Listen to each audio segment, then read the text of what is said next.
Alright, so in this video, I'm going to be solving the equation 2 to the power of x plus x is equal to 2.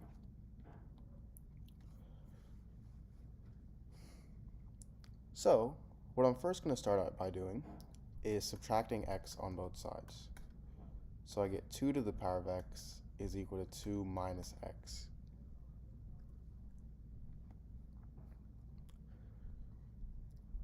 Now, let's say I have something in the form a times e to the power of a.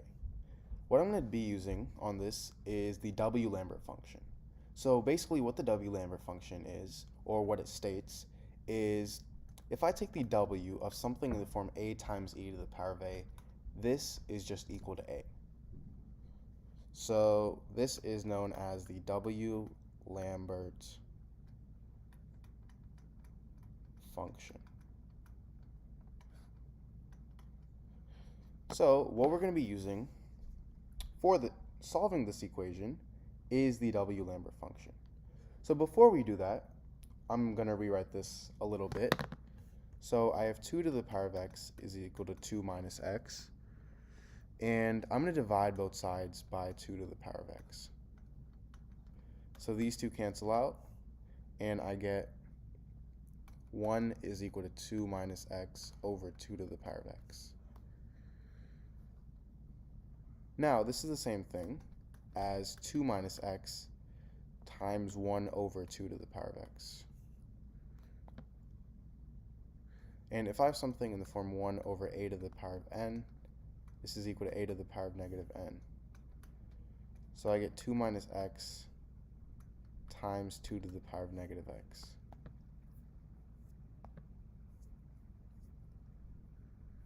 Now, I'm going to multiply both sides by 2 squared.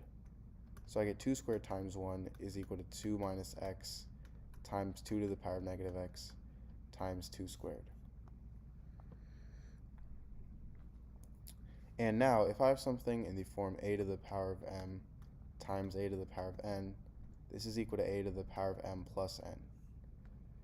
So 2 to the power of negative x times 2 squared, those two add up.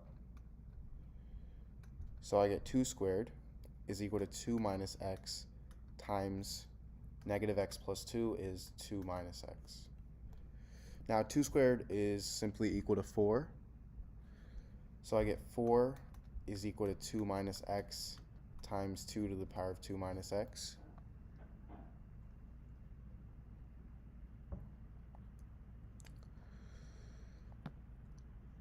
Now, from here, if I have something in the form e to the power of ln of a, this is simply equal to a, because the e and the ln cancel out.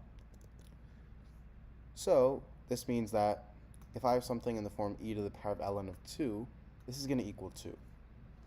So what I'm going to do is I'm going to substitute in e to the power of ln of 2 for 2 here.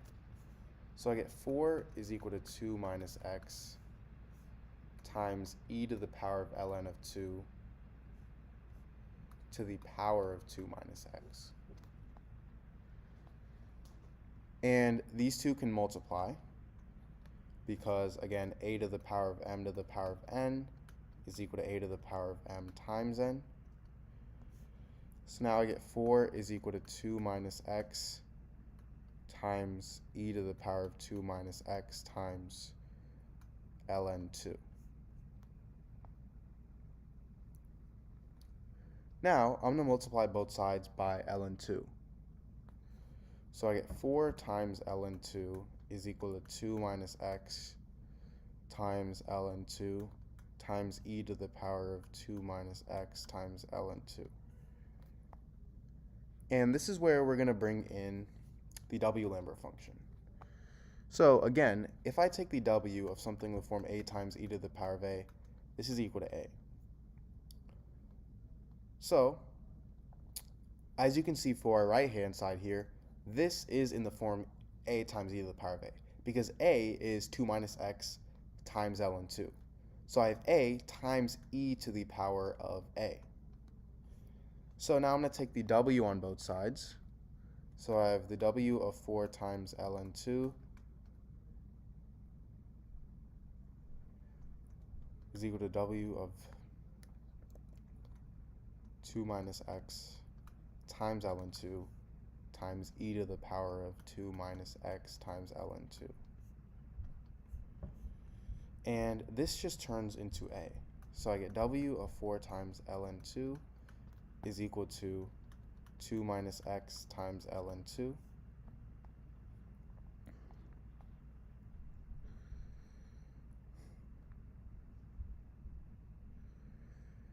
And if I distribute ln2 here, I get 2 times ln2 minus x times ln2 is equal to the w of 4 times ln2.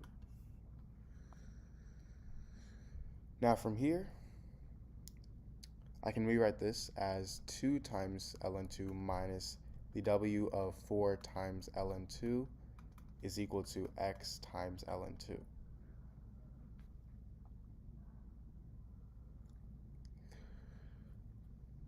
And finally, I'm going to divide both sides by ln2.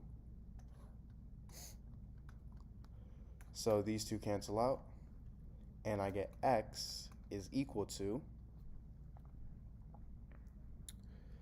2 times ln2 minus the w of 4 times ln2 all over ln2. Now, we aren't done yet, because we still have to simplify this. So, what I can actually do is plug this into a calculator such as Symbolab. So if I plug this into Symbolab here, and what you can also do is find the individual values of each of these.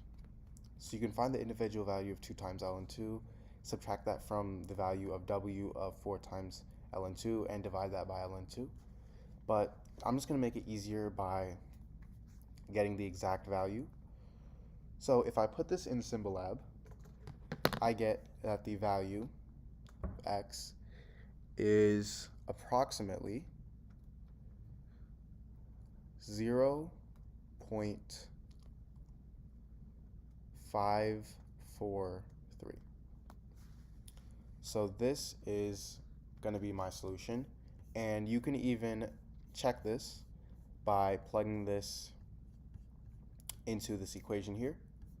You can do 2 to the power of 0.543 plus 0.543, but this is my solution.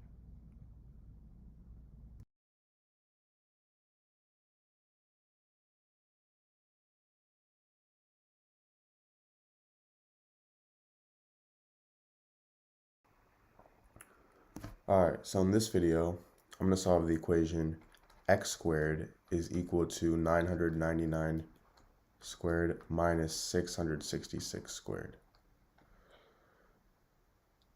So to solve this, I'm going to first take the square root on both sides. So I can get rid of this x squared, and I have x is equal to the square root of 999 squared minus 666 squared. Now, this is the same thing as 9 times 111 squared minus 6 times 111 squared, the square root of all of this. And this is equal to the square root of 9 squared times 111 squared minus 6 squared times 111 squared. And now I can factor out 111 squared, so I get the square root of 111 squared times 9 squared minus 6 squared.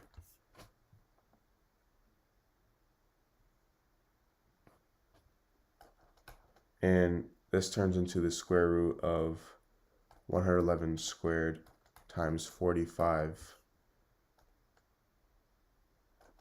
which is equal to 111 times the square root of 45.